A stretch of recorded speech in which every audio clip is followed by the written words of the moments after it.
Simulan na natin ang alamat. Woo! Alam nyo, kagabi, nag-away kami ng girlfriend ko. Sabi niya, alam ko may bago kang babae, 18 years old. Sabi ko, huli ka na sa balita, 25 na siya ngayon. Alright.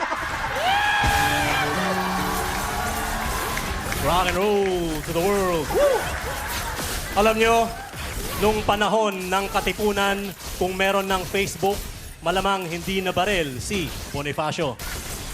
Kasi matitiktikan niya yun eh. Wow, in-unfriend ako ni Aguinaldo. Alright. Rock and roll to the world.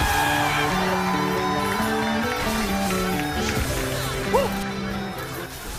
Alam nyo, nung namatay si Whitney Houston, bigla akong nagpanik.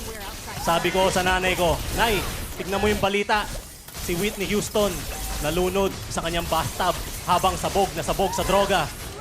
Sabi ng nanay ko, huwag kang magpanik. Wala tayong bathtub.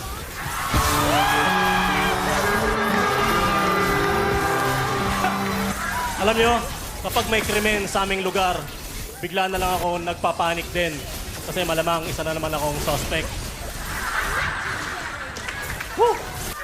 Alam nyo, one time, pinasok ang bahay namin ng mga magnanakaw. Akyat bahay. Nagkatitigan kami. Sabi nila, uy, nauna ka na pala. Respeto lang, respeto. Alright. Maraming salamat mga chong. Rock and roll!